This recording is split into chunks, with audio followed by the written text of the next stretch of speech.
Ya işte İlknur Hanım çok güzel anlattı bütün bu süreci ve durulması gereken yeri.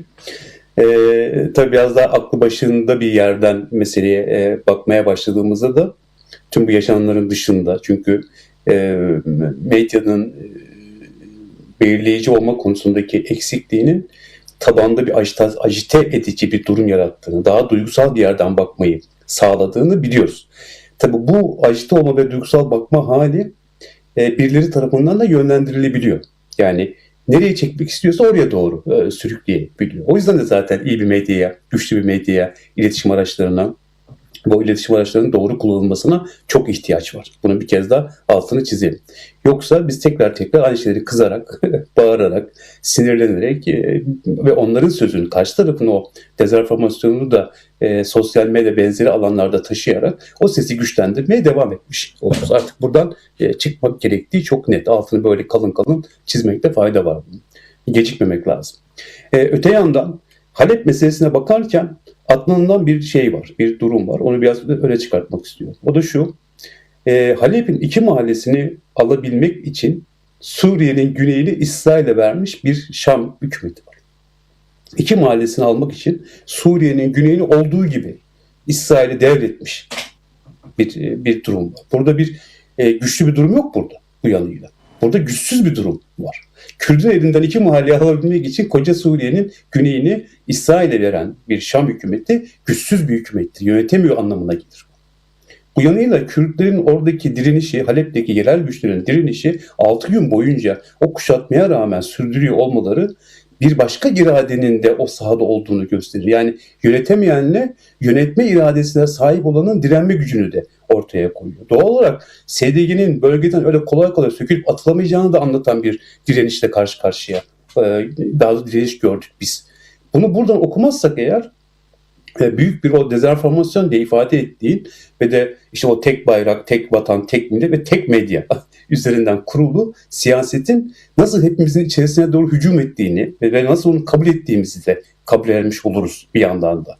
O yüzden Halep'e bakarken aslında iki tane mahalleyi alabilmek için Suriye'nin güneyini olduğu gibi İsrail'e veren bir Şam hükümetini yönetememe halini önce belirlemek, sonra SDG'nin daha doğrusu yerel güçlerin 6 gün boyunca direnerek ortaya koymuş olduğu iradenin tüm bölge için direnme iradesini de sergilediğini, böyle üstünü biraz daha öne çıkartan, daha doğrusu bir pozisyon almak gerektiğini düşünüyorum. Bunu kıymetli buluyorum. Çünkü değer Hafir için de aynı şey geçerli. Şimdi bir süre sonra yine Kürtlerin elinden bir yeri alabilmek için kim bilir neresi verilecek, artık doğu, batı bilmiyoruz, yani kuzey. Kime ne verecek bilmiyoruz. Ama burada bir şey olduğunu da görüyoruz. Kürtleri olabildiğince Halep'ten, yani Fırat'ın batısından doğuya doğru çekmeye çalışıldığını, oradaki güçlerinin zayıflatılmaya çalışıldığını ya da oradaki iradesinin, en azından pozisyonunun kırılmaya çalışıldığını görüyoruz. Peki bu ne kadar, yani çok mu büyük stratejik öneme sahip Fırat'ın batısında belli yerlerde olmak, çok mu stratejik? Ben o kadar stratejik görmüyorum açıkçası. Belki buna birileri çok sinirlenecektir, kızacaktır. Nasıl stratejik değil yani diyecektir. Ama benim açımdan genel Suriye siyasetinin içerisinde bir parça olarak ben onu görüyorum. Bugün oradan çekilirsiniz, yarın başka yerde var olursunuz. Başka yerde var olurken başka yerden çekilebilirsiniz. Bunların hepsi Suriye stratejisinin içerisinde uzun vadeli planlanması gereken ya da planlanan şeylerdir diye düşünüyorum. Bazen çatışarak geri çekilirsiniz, bazen çatışarak ileri gidersiniz. Bu hep böyle olmuştur. Böyle de olmaya devam edecek muhtemelen.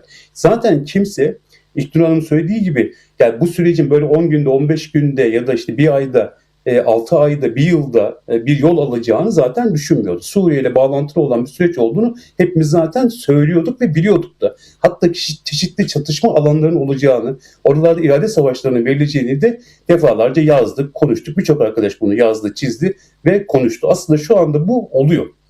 Niye olmuyor diye, yani neden oluyor diye düşünmekten daha fazla bence şuna ihtiyaç var. Oldu, şimdi ne olacak?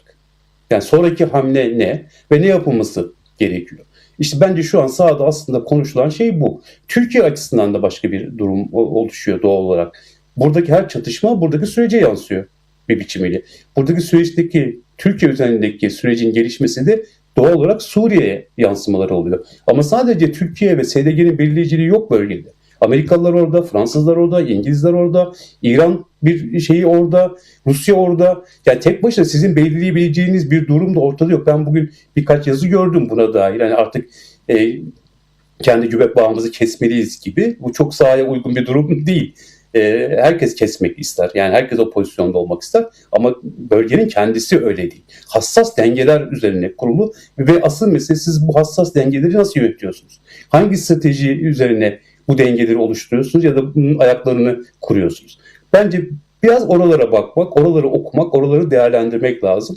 Ben bundan sonra bütün konuşmalarımızı Halep'ten önce ve Halep'ten sonra diye konuşacağımızı düşünüyoruz ve burada belirleyici olanın da 6 gün boyunca direnme iradesi gösteren yerel güçlerin tutumu olduğunu düşünüyorum. Bu HTŞ'ye de verilmiş olan bir mesaj. Yani her yeri istediği gibi, istediği şekilde zapt edemeyeceğini anlatan ya da kafasında kurmuş olduğu, çeşitli güçlerle beraber kurmuş olduğu sistemi işletemeyeceğini de anlatan ve sürekli yönetememe krizi yaşayacağını da, yönetme krizi yaşayacağını da gösteren bir tabloyu işaret ediyor. İşte Halep bize biraz aslında bunu gösterdi. Ben biraz meseleye buradan bakıyorum. Suriye'ye geçici Şam hükümetinin yönetiminin bir yönetme krizi içerisinde olduğu, aslında yönetemediğini bence görüyorum ve bu yüzden de hem Amerika'nın hem İngiltere'nin hem Fransa'nın hem de Ankara'nın bir bütün olarak yani dış bürokrasisi, MİT'i, Savunma Bakanlığı bütün kadroları orada ve buna rağmen hala bu durumu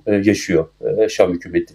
Evet. Ve bu tablo değişmeye başladığını düşünüyorum. Bu tablo değişmeye başladığında HTŞ'nin kendi içerisindeki iktidar savaşını ve mücadelesini görmeye başlayacağız.